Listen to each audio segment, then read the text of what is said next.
সবুর কা ফল মিঠা হতা হ্যায়। হ্যাঁ বন্ধুরা, যদি আপনি লক্ষ্যভ্রষ্ট না হয়ে আপনার লক্ষ্যে স্থির থেকে ধৈর্য ধরে অপেক্ষা করেন, তাহলে আপনার ফল ফলতে একদিন বাধ্য, অর্থাৎ আপনি সুফল পেতে বাধ্য। ঠিক যেমনটা হতে চলেছে ধনু রাশি ধনু লগ্নের জাতক জাতিকাদের 2025 সালে। বন্ধুরা, আমি সৌমেন আর আপনারা দেখছেন সৌমেন চক্রবর্তী শ্রেষ্ঠ ওয়ার্ল্ড। আজকে আমরা আলোচনা করব ধনু রাশি বা ধনু লগ্নের জাতক জাতিকাদের 2025 সাল কেমন যাবে সেই নিয়ে আমরা পূর্ণাঙ্গ আলোচনা করব। বন্ধুরা, আমি প্রথমেই আপনাদের একটা কথা বললাম যে সবুর কা ফল মিঠা হতে হয়। কেন এই কথাটা বললাম? না, দেখুন, আমরা যদি ধনু রাশি ধনু লগ্নের জাতক জাতিকাদের চারটা বা রাশি চক্রটা একটু দেখি, যে 2024 সালটা যে খুব একটা ভালো কিছু গেছে তা নয়, এবং 2025 সালের শুরুটাও যে খুব একটা কিছু ভালো যাবে তা কিন্তু নয়। কারণ প্রথমেই আমরা দেখব যে আপনাদের রাশি বা লগ্নের অধিপতি বৃহস্পতি এই মুহূর্তে আপনাদের রাশি বা লগ্নের ষষ্ঠ স্থানে বসে আছে। অর্থাৎ এই ষষ্ঠ স্থান হচ্ছে মামলা মোকদ্দমা, ঋণ, রোগ ভোগ, শত্রুতা, এই ধরনের যাবতীয় খারাপ জিনিসগুলোকে আমাদের ষষ্ঠ থেকে বিচার করা হয়। কাজে এই রাশি বা লগ্নের অধিপতির সেই জায়গায়, অশুভ জায়গায় বসে থাকা মোটেও কিন্তু খুব একটা সুখকর বা ভালো কিন্তু নয়। কাজেই এই বৃহস্পতি এই মুহূর্তে, অর্থাৎ 2025 সালের জানুয়ারি মাস যখন শুরু হচ্ছে, দেখা যাচ্ছে বৃহস্পতি আপনাদের লগ্নপতি বা রাশিপতি ষষ্ঠে বসে আছে, এবং সে আজ থেকে না, সে 2024 সালের মে মাস থেকেই কিন্তু এই পজিশনে বসে আছে। অর্থাৎ 2024 সালের বলতে পারেন মাঝামাঝি থেকেই ধনু রাশি ধনু লগ্নের জাতক জাতিকাদের সময়টা খুব একটা ভালো যাচ্ছে না। বিশেষ করে শরীর স্বাস্থ্য নিয়ে, অর্থাৎ রাশিপতি বা লগ্নপতি বৃহস্পতি যেহেতু ষষ্ঠে বসে আছে, অর্থাৎ অম্বল, গ্যাস, লিভার জনিত সমস্যা, জন্ডিস, প্যানক্রিয়াস জনিত সমস্যা, ফ্যাট জনিত সমস্যা, সুগার বলুন, গলব্লাডার স্টোন বলুন, এই ধরনের হাজারো সমস্যা কিন্তু আপনাদের জেরবার করে তুলেছে। অর্থাৎ শরীর স্বাস্থ্য কিন্তু খুব একটা আপনাদের ভালো যাচ্ছে না। দ্বিতীয়ত, এই রাশিপতি বা লগ্নপতি ষষ্ঠে বসে থাকার ফলে মামলা মোকদ্দমা, ঝামেলা ঝঞ্ঝাট, এ ধরনের অনেক কিছু অসুবিধার মধ্যে অনেক সময় আপনাদের অনেককেই পড়তে হয়েছে, এবং শত্রুতা জনিত সমস্যার মধ্যে আপনাদের পড়তে হয়েছে। একাধিক শত্রুতা বৃদ্ধি হয়েছে এবং শত্রুতার কারণে অনেক ক্ষয়ক্ষতি আপনাদের হয়েছে। কাজেই আবার কোনো কোনো ক্ষেত্রে দেখা গেছে কোনো না কোনো কারণে আপনাদের ঋণ গ্রহণ করতেও বাধ্য হয়েছেন বা নিতে হয়েছে। পরিস্থিতি এমন হয়েছে সেটা আমাদের ঋণ গ্রহণ করতে পর্যন্ত হয়েছে, বা বৃহস্পতি ষষ্ঠে বসে আমাদের ঋণ গ্রহণ করাতে বাধ্য করেছে। হ্যাঁ, তার মানে এই না যে সমস্ত ধনু রাশি জাতক জাতিকারাই শত্রুতাজনিত সমস্যায় ভুগছেন, শরীর নিয়ে ভুগছেন, ঋণ গ্রহণ করেছেন, তা নয়। কিন্তু যাদের বাচ্চাটে বৃহস্পতির পজিশন খুব একটা ভালো নয় বা স্ট্রং নয়, তাদের ক্ষেত্রে কিন্তু এই পরিস্থিতিটা বেশি করে দেখা যাবে। কিন্তু যাদের বাচ্চাটে রাশিপতি বা লগ্নপতি স্ট্রং, বৃহস্পতি স্ট্রং আছে, তাদের হয়তো এই ধরনের সমস্যাটা নাও হতে পারে অনেক ক্ষেত্রে। যাই হোক, তাহলে এই ধরনের সমস্যার মধ্যে দিয়ে আপনাদের যেতে হয়েছে এবং বর্তমানেও যাচ্ছেন, এবং আগামী 2025 সালেও কিন্তু আপনাদের বেশ কিছুদিন যেতে হবে। কারণ এই বৃহস্পতি এই আপনাদের ষষ্ঠ স্থানে আগামী 15ই মে পর্যন্ত অবস্থান করবে। অর্থাৎ 2025 সালের 15ই মে বৃহস্পতি এই ষষ্ঠ স্থান ত্যাগ করে সপ্তম স্থানে এসে প্রবেশ করবে, অর্থাৎ মিথুন রাশিতে প্রবেশ করবে। তাহলে আমি যে কথাটা প্রথমে বললাম যে সবুর কা ফল মিঠা হতে হয়, যে আপনি যদি আপনার লক্ষ্য স্থির রেখে ধৈর্য ধরে বসে থাকেন, তাহলে আপনার কিন্তু সাকসেস হবেই বা আপনি তার ফল পেতে বাধ্য। হ্যাঁ, আপনারা যে এই যে এতটা পরিশানি আপনাদের গেছে 2024 সাল থেকে, বা এখনো যাচ্ছে, বা 2025 সালের প্রথমেও যাবে, কিন্তু আমি আপনাদের অ্যাডভাইস করব আপনারা কিন্তু ভেঙে পড়বেন না। অর্থাৎ ধৈর্য ধরে অপেক্ষা করুন, সবুর করুন, আপনাদের জন্য কিন্তু মিষ্টি আসছে। কেন না, যেই মুহূর্তে বৃহস্পতি তার রাশিগত পরিবর্তন হচ্ছে, অর্থাৎ সপ্তমে প্রবেশ করছে, বৃষ রাশি ত্যাগ করে আমাদের ষষ্ঠ স্থান ত্যাগ করে সে মিথুন রাশিতে সপ্তমে গিয়ে প্রবেশ করছে, আপনাদের কিন্তু লাইফের একটা টার্নিং পয়েন্ট শুরু হচ্ছে। অর্থাৎ আপনাদের সেই সবুরের ফল মিষ্টি হতে যাচ্ছে, বা ধৈর্যের যে পরীক্ষা আপনারা দিয়েছেন, লক্ষ্যে অবিচল থেকেছেন, লক্ষ্যচ্যুত হননি, তার কিন্তু যে ফসল বা রেজাল্ট সেটা আপনারা পেতে চলেছেন। কারণ আমাদের রাশিপতি এবং লগ্নপতি বৃহস্পতি সপ্তম স্থানে গিয়ে বসবে। এই সপ্তম স্থান থেকে বিচার করা হয় দাম্পত্য জীবন। অর্থাৎ প্রথমেই আমরা বলি যে রাশিপতি এবং লগ্নপতি সপ্তমে গিয়ে যখনই বৃহস্পতি বসছে, অর্থাৎ দেখা যাচ্ছে ধনু রাশি বা ধনু লগ্নের জাতক জাতিকাদের এই 2025 সালের দাম্পত্য জীবনটা খুব ভালো কাটবে, বিশেষ করে 15 মে এর পর থেকে। অর্থাৎ আপনাদের ম্যারেজ লাইফে একটা ভালো বন্ডিং দেখা যাবে, অ্যাডজাস্টমেন্ট দেখা যাবে, খুব সুন্দর একটা সময় আপনারা কাটাবেন এবং আপনাদের দেখা যাচ্ছে স্বামী স্ত্রীর অনেক ভ্রমণ যোগ আসবে, অর্থাৎ আপনারা বহু জায়গায় এবার বেড়াতে যাবেন। এতদিন যাবো যাবো করেও বিভিন্ন কারণে হয়তো যেতে পারেননি বা হয়ে ওঠেনি, সেইগুলো কিন্তু আপনাদের 2025 সালে অপরচুনিটি বা সুযোগ আসবে যে আপনাদের কিন্তু কোথাও বেড়াতে যাওয়ার, ভ্রমণে যাওয়ার বা সুন্দর নৈসর্গিক স্থান ভ্রমণ করার কিন্তু সুযোগ বৃহস্পতি এনে দেবে সপ্তম স্থানে গিয়ে বসে। দ্বিতীয়ত, সপ্তম স্থানে রাশিপতি বা লগ্নপতি গিয়ে বসার ফল হচ্ছে সপ্তম স্থান থেকে আমরা বিজনেস বিচার করি, ব্যবসা বিচার করি। অর্থাৎ ধনুরাশি ধনু লগ্নের জাতক জাতিকাদের 15ই মে এর পর 2025 সালের 15ই মে এর পর থেকে ব্যবসার জায়গায় একটা দারুণ উন্নতি দেখা যাচ্ছে। অর্থাৎ যারা ব্যবসা বাণিজ্যের সাথে যুক্ত বা ব্যবসা বাণিজ্য শুরু করবেন ভাবছেন, তাদের জন্য কিন্তু 2025 সালের 15ই মে এর পর থেকে একটা ভালো টাইম আসবে। কারণ এই বৃহস্পতি আপনাদের সপ্তমে বসে একাদশ স্থানে দৃষ্টি প্রদান করবে, অর্থাৎ আয় স্থানে দৃষ্টি প্রদান করবে এবং তৃতীয় স্থানে দৃষ্টি প্রদান করবে। অর্থাৎ যারা নতুন করে কোনো ব্যবসা শুরু করতে যাচ্ছেন তাদের জন্য ভালো কোনো ব্যবসার সুযোগ বা যোগাযোগ বা ব্যবস্থা কিন্তু বৃহস্পতি করে দেবে। এবং যারা অলরেডি বিজনেসের সাথে যুক্ত আছেন তাদের ক্ষেত্রেও কিন্তু বিজনেসের বড় বড় কোনো কন্ট্রাক্ট পাওয়া বলুন, অপরচুনিটি বলুন, সুযোগ বলুন বা যোগাযোগ কিন্তু ঘটিয়ে দেবে। এবং যে যোগাযোগ, কন্ট্রাক্ট বা সুযোগ থেকে আপনি বিজনেসে একটা ভালো প্রভূত অর্থ উপার্জন করতে বা লাভ করতে কিন্তু সক্ষম হবেন। এবং একই সাথে এই সপ্তমে বৃহস্পতি বসে বিবাহের যোগাযোগ ঘটাবে। অর্থাৎ ধনুরাশি ধনু লগ্নের জাতক জাতিকাদের যাদের এখনো বিবাহ হয়নি, বিবাহ করবেন বলে ভাবছেন, বিভিন্ন কারণে বিবাহ স্থির হয়েও সম্পন্ন হচ্ছে না, কোনো কারণে বাধা পড়ছে, অসুবিধা হচ্ছে, তাদের ক্ষেত্রে বলবো 2025-এর আর কটা দিন আপনারা ওয়েট করুন। 2025-এর 15ই মে এর পর বৃহস্পতি যে মুহূর্তে সপ্তম স্থানে প্রবেশ করবে আপনাদের কিন্তু বিবাহের ক্ষেত্রে জায়গাটাকে প্রশস্ত করে দেবে। অর্থাৎ বিবাহের ক্ষেত্রে ভালো কোনো যোগাযোগ, সম্বন্ধ এনে দেয়া, ভালো পাত্রপাত্রী পাওয়া বা তখন যদি আপনারা বিয়ে করেন সেই বিবাহিত জীবনটা বা বিবাহটা কিন্তু খুবই ভালো হবে। অর্থাৎ আপনারা মনের মতন স্বামী বা স্ত্রী পাবেন বা যোগাযোগ পাবেন এবং ম্যারেজ লাইফও কিন্তু আপনাদের যথেষ্ট ভালো হবে এবং সেই সময় বিয়ে করাটা বা আপনাদের ক্ষেত্রে কিন্তু খুবই উপযুক্ত বলে আমার মনে হয়। এখন দেখবো এই বৃহস্পতি তার দৃষ্টি প্রদান করছে আমাদের একাদশ স্থানে, অর্থাৎ মিথুন রাশিতে বসে, মানে আমাদের সপ্তম স্থানে বসে সে একাদশ স্থানে দৃষ্টি প্রদান করবে। একাদশ স্থান থেকে আমরা বিচার করি ইনকাম, আয়, লাভ, সাফল্য এবং ডিজায়ার ফুলফিল হওয়া। অর্থাৎ সোজা কথায় বলা যায় যে 15ই মে এর পর বৃহস্পতি সপ্তম স্থানে বসে আপনাদের একাদশ স্থানে দৃষ্টি প্রদান করে অর্থনৈতিক একটা উন্নতির কিন্তু সূচনা করবে ধনুরাশি ধনু লগ্নের জন্য। অর্থাৎ আপনাদের ইনকামের দিকটাকে কিন্তু বৃহস্পতি দেখবে, অর্থাৎ অর্থনৈতিক একটা উন্নতি, ডেভেলপমেন্ট সেটা কিন্তু পরিলক্ষিত হচ্ছে।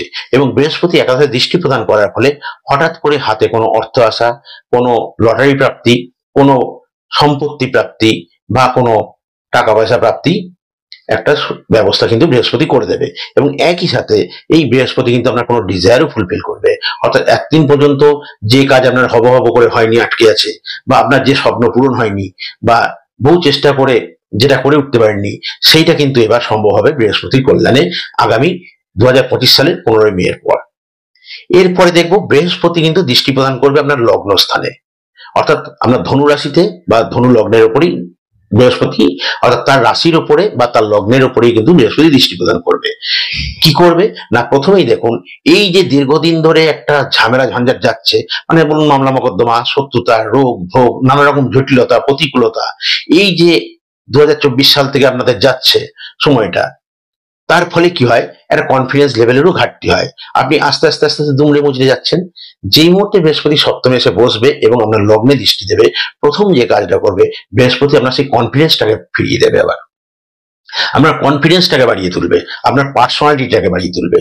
বৃহস্পতি আপনার ম্যানেজমেন্ট স্কিলকে বাড়িয়ে তুলবে।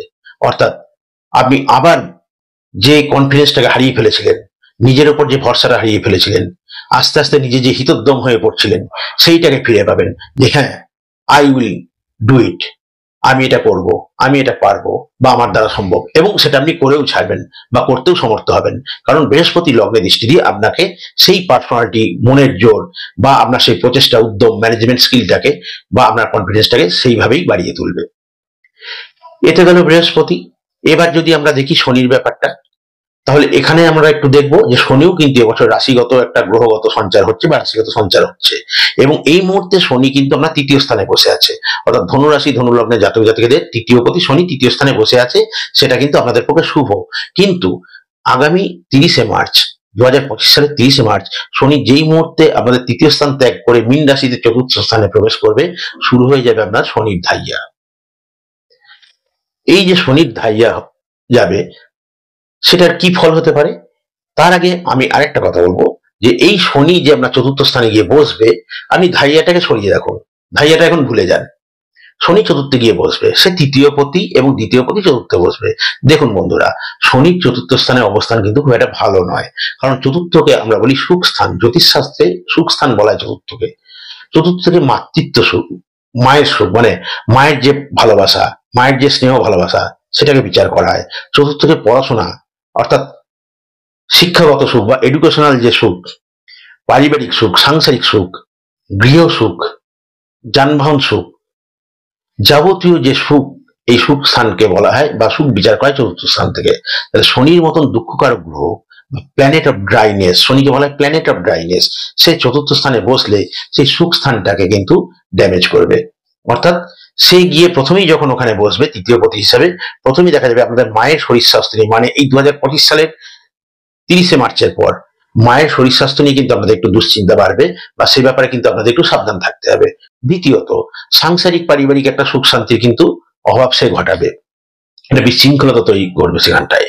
পড়াশোনার ক্ষেত্রেও সে কিন্তু একটু ডিস্টার্ব তৈরি করার চেষ্টা করবে, এবং বাড়ি বলুন, গাড়ি বলুন, যানবাহন বলুন, এসব নিয়েও কিন্তু একটু ডিস্টার্ব বা পরিশানিতে আপনাদের পড়তে হতে পারে। যানবাহন নিয়ে কোনো অনেক অসুবিধায় পড়তে হতে পারে, বা বাড়ি সম্পত্তি, জমি জায়গা, বাড়ি ঘর সম্পত্তি নিয়েও কোনো জটিলতা, সমস্যা, এই ধরনের কিন্তু পরিস্থিতি সে তৈরি করতে পারে। এবার যদি বলেন যে ধাইয়ার কাজ কি, না শনি ধাইয়ার কাজ হচ্ছে যে আপনার একটা মানসিক দুশ্চিন্তা বাড়িয়ে দেওয়া, টেনশন বাড়িয়ে দেওয়া।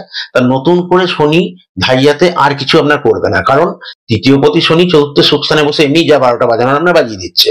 নতুন করে শনির ধাইয়ার আর যে বিরাট কিছু ক্ষতি হবে তা নয়, কিন্তু তবু আমি আপনাকে বলি যে শনির ধাইয়ার ফল ততটা এফেক্ট করবে না, এই জন্যে যেহেতু তার আগের থেকে, আমি এই যে প্রথমেই একটা কথা বলেছিলাম যে শুভের ফল ভালো হয়, অর্থাৎ বৃহস্পতি তার আগেই কিন্তু, মানে এই যে মার্চ মাসে শনি আপনার চেঞ্জ হচ্ছে, আপনার তৃতীয় স্থান থেকে চতুর্থ স্থানে প্রবেশ করছে, এবং তার ঠিক কিছুদিন পরে অর্থাৎ 15ই মে বৃহস্পতি কিন্তু আপনার মিথুন রাশিতে প্রবেশ করছে এবং লগ্নে দৃষ্টি দিচ্ছে। এই লগ্নে শনি, এই বৃহস্পতি দৃষ্টি দিয়ে আপনার যে কনফিডেন্সটা বাড়িয়ে তুলবে, আপনার যে ম্যানেজমেন্ট স্কিলটা বাড়িয়ে তুলবে, আপনার যে পার্সোনালিটিটা বাড়িয়ে তুলবে, সেটা দিয়ে এই শনির চতুর্থে বসে যে সমস্যাগুলো সৃষ্টি করবে, সেটা অনেকটাই আপনি ওভারকাম করে উঠতে পারবেন। অর্থাৎ আপনার মনের জোর দিয়ে, আপনার প্রচেষ্টা দিয়ে, উইল পাওয়ার দিয়ে, উইল ফোর্স দিয়ে, বা আপনার সুন্দর পরিচালন ব্যবস্থার মাধ্যম দিয়ে আপনি এমন ভাবে ব্যাপারগুলোকে পরিচালনা করবেন বা ম্যানেজ করতে সক্ষম হবেন, যে সেই ধরনের প্রতিকূলতাটাকে অনেকটাই কিন্তু আপনি কাটিয়ে উঠতে সক্ষম হবেন। এইবার আমরা আরো দুটো জিনিস দেখব, যে এই বছরই রাহু এবং কেতুরও কিন্তু রাশিগত পরিবর্তন হচ্ছে। এই মুহূর্তে রাহু আমাদের চতুর্থ স্থানে বসে আছে। বন্ধুরা, রাহুরও চতুর্থ স্থানে অবস্থান খুব একটা ভালো নয়। রাহু বিগত দীর্ঘদিন ধরেই আমাদের চতুর্থ স্থানে বসে এই সাংসারিক, পারিবারিক বা মানসিক সুখ শান্তির জায়গাটা একটা ড্যামেজ অলরেডি করে আসছে, অর্থাৎ সেইটা আমাদের সয়ে গেছে। কাজেই শনি নতুন করে সেই জায়গায় বসে খুব একটা যে আমাদের পাজল করবে তা নয়। অলরেডি রাহু এতদিন ধরে বসে চতুর্থ স্থানে আমাদের সাংসারিক, পারিবারিক, মানসিক, বাড়ি ঘর, যানবাহন, এই ধরনের নানান সমস্যা নিয়ে একটা পাজলটা আমাদের অলরেডি করেই তুলেছে, বা হচ্ছেন আপনারা দীর্ঘদিন ধরে। কাজে অনেকটাই সেটা সয়ে আছে। কিন্তু এই 20 মে 2025 সাল রাহু কিন্তু সেই জায়গা থেকে সরে এসে তৃতীয় স্থানে প্রবেশ করছে, অর্থাৎ মীন রাশি ত্যাগ করে কুম্ভ রাশিতে প্রবেশ করছে। আমাদের চতুর্থ স্থান থেকে রাহু সরে এসে তৃতীয় স্থানে আসছে, এবং একই সাথে সেই একই সময়ে কেতুও কিন্তু আপনাদের স্থান পরিবর্তন করছে। এই মুহূর্তে কেতু আমাদের দশম স্থানে বসে আছে, সে দশম স্থান থেকে চেঞ্জ করে গিয়ে আমাদের নবম স্থানে প্রবেশ করবে। হ্যাঁ, রাহুর কিন্তু তৃতীয় অবস্থান একটা অসাধারণ যোগ। রাহু চতুর্থে যতটাই ক্ষতিকারক, তৃতীয় রাহু কিন্তু ততটাই ফলদায়ী। আমাদের জ্যোতিষ শাস্ত্রে বলা হয় তৃতীয়, ষষ্ঠ এবং একাদশে রাহুর অবস্থান সব থেকে শুভ মানা হয়। এই তৃতীয় রাহু বসে আপনাকে পরাক্রমী করে তুলবে, আপনার মনের জোর প্রচন্ড বাড়িয়ে তুলবে, উইল ফোর্স প্রচুর বাড়িয়ে তুলবে, এবং অসাধারণ সমস্ত যোগাযোগ বা কানেকশন আপনাকে এনে দেবে। এক তো বৃহস্পতি আপনার লগ্নে বা রাশিতে দৃষ্টি দিয়ে আপনার ম্যানেজমেন্ট স্কিলকে বাড়িয়ে তুলছে, কনফিডেন্স বাড়িয়ে তুলছে, আপনার পার্সোনালিটি বাড়িয়ে তুলছে। আবার তৃতীয় রাহু বসে আপনার সেই পরাক্রম, উইল ফোর্স, কনফিডেন্স এতটাই বাড়িয়ে তুলবে, এবং এমন আনএক্সপেক্টেড যোগাযোগ আপনাকে দেবে। তার আগের থেকে বৃহস্পতি একাদশ স্থানে অর্থাৎ লাভ স্থানে দৃষ্টি প্রদান করছে, কাজেই রাহু এবং বৃহস্পতি দেখুন সেই তৃতীয় স্থানে আপনার দৃষ্টি প্রদান করবে। কাজেই রাহু এবং বৃহস্পতি তৃতীয় স্থানে দৃষ্টি প্রদান করছে, আবার বৃহস্পতি একাদশ স্থানে দৃষ্টি প্রদান করছে। কাজেই ধনুরাশি ধনু লগ্নে জাতক জাতিকাদের এই 2025 সালে রাহুর তৃতীয় অবস্থান এবং বৃহস্পতি সপ্তম অবস্থান করে একাদশে এবং তৃতীয় দৃষ্টি দেওয়ার ফলে এমন কিছু কোনো যোগাযোগ বা কানেকশন এনে দেবে যেটা থেকে আপনি একটা বিরাট বড় অর্থনৈতিক কোনো উন্নতি বা সাফল্য বা লাভ করতে সক্ষম হবেন, বা অর্থনৈতিক উন্নতি না করলেও আপনার কোনো দীর্ঘদিনের স্বপ্ন, আকাঙ্ক্ষা বা ডিজায়ার কিন্তু ফুলফিল হবে, যেটা কোটি টাকার থেকেও অনেক মূল্যবান। কাজেই আপনাদের জন্য কিন্তু মে মাসের পর থেকে 2025 সালের মে মাসের মানে 20 মে 15 মে এবং 20 মে এর পর থেকে অসাধারণ একটা টাইম আসছে। এই রাহু এবং বৃহস্পতির যে ট্রানজিট হচ্ছে, যার ফলে আপনাদের একটা ভাগ্যের দরজা খুলে দিচ্ছে এমন ভাবে যে আপনারা দীর্ঘদিন ধরে যে সমস্যা আপনাদের চলছিল, সেখানে যে আপনারা ধৈর্য ধরে ছিলেন, বা এখনো এই 2025 সালের প্রথম দিকটা যে সমস্যাগুলো আপনারা ফিল করবেন বা ফেস করবেন, সেটাকে আপনারা যদি ধৈর্য ধরে লক্ষ্যস্থির রেখে অপেক্ষা করেন, তাহলে কিন্তু মে মাসের পর থেকে আপনাদের ভাগ্যে একটা অসাধারণ পরিবর্তন ঘটবে এবং অনেক কিছু আপনারা প্রাপ্ত হবেন। শুধু যে অর্থনৈতিক উন্নতি তা না, অনেক ভালো ভালো জায়গায় ভ্রমণ হবে, কোনো বিদেশ যোগের সম্ভাবনা রাহু এবং বৃহস্পতি মিলে করে দেবে। পড়াশোনার জন্য যারা বিদেশ যেতে চাইছেন, কর্মের জন্য যারা বিদেশ যেতে চাইছেন, ব্যবসা বাণিজ্যের জন্য যারা বিদেশ যেতে চাইছেন, তাদের সেই বিদেশ যাওয়ার দ্বার উন্মোচিত করে দেবে রাহু এবং বৃহস্পতি মিলে। অর্থাৎ আমাদের বিদেশ যাওয়ার যোগ তৈরি করে দেবে এবং সেখানে গিয়ে আপনারা সাকসেস পেতেও সক্ষম হবেন। শুধু তো বিদেশ গেলেই হবে না, সেখানে কিন্তু সফলতা পেতে হবে। সেই রাহু বৃহস্পতি মিলে সেই সফলতা বা সাকসেস আপনাদেরকে পেতে দেবে। ব্যবসা বাণিজ্যের ক্ষেত্রে উন্নতি করাবে, দাম্পত্য জীবনের ক্ষেত্রে উন্নতি করাবে এবং অনেক ভালো ভালো কমিউনিকেশন, কানেকশন, যোগাযোগ বা আনএক্সপেক্টেড যোগাযোগ, যেটা আপনি কল্পনাও করতে পারেননি, কোনোদিন ভাবতে পারেননি, এমন কিছু এনে দেবে যেটা থেকে আপনি আইদার প্রচুর অর্থনৈতিক উন্নতি করুন অথবা এমন কিছু লাভ করুন, বা আমি প্রথমেই বললাম যেটা অর্থের থেকেও অনেক মূল্যবান বা অনেক দামি। এবং বন্ধুরা, যদি দেখি কেতু দশম স্থানে বসে থেকে আমাদের কর্মক্ষেত্রে একটু ডিস্টার্ব করছিল, কারণ কেতুকে বলা হয় প্ল্যানেট অফ ব্লকেজ। সেই কর্মক্ষেত্রে বসে দীর্ঘদিন ধরে আমাদের কর্মস্থানেও একটা ডিস্টার্ব করছিল, ওটা ড্যামেজ করছিল। কর্মক্ষেত্রে দেখা যাচ্ছে কোনো কারণে কর্ম পরিবর্তন করতে হয়েছে, কর্মক্ষেত্রে শত্রুতার জন্য কোনো কারণে রেজিগনেশন দিতে হয়েছে, কর্ম চেঞ্জ করতে হয়েছে। এই ধরনের হাজারো পরিশানি বা সমস্যা নিয়ে আপনারা কিন্তু দীর্ঘদিন ধরেই ভুগছিলেন কেতুর দশমে অবস্থান করার জন্য। কিন্তু এই 20 মে কেতু দশম স্থান থেকে সরে গিয়ে নবম স্থানে প্রবেশ করবে, যার ফলে কর্মস্থানের যে সংক্রান্ত সমস্যা আপনারা ভুগছিলেন সেই জায়গাটাও কিন্তু আপনাদের অবসান হবে। যেটা আমি প্রথমে বলেছিলাম যে সবুর কা ফল মিঠা হতে হয়, তা আপনারা যে এতদিন ধরে সবুর করেছেন তার ফল এবার বন্ধুরা 2025 সালের মে মাসের পর মিঠা হতে যাচ্ছে। তাহলে বন্ধুরা, আমার এই আলোচনা যদি আপনার ভালো লাগে তাহলে অবশ্য করে আমার চ্যানেলটিকে like, comment, share and subscribe করতে ভুলবেন না। কারণ আপনার একটা like, comment, share and subscription আমার কাছে কিন্তু খুবই গুরুত্বপূর্ণ এবং ফলদায়ী, এবং আমাকে আরো অনুপ্রাণিত ও উৎসাহিত করবে আগামী দিনে ধনুরাশি বা ধনুলগ্নের ওপর আরো ভালো ভালো কন্টেন্ট নিয়ে আমাদের সামনে উপস্থিত হতে। তাহলে বন্ধুরা, আজকের মতন অনুষ্ঠান শেষ করছি এখানেই। সবাই ভালো থাকবেন। 2025 সাল আমাদের সবার ভালো কাটুক।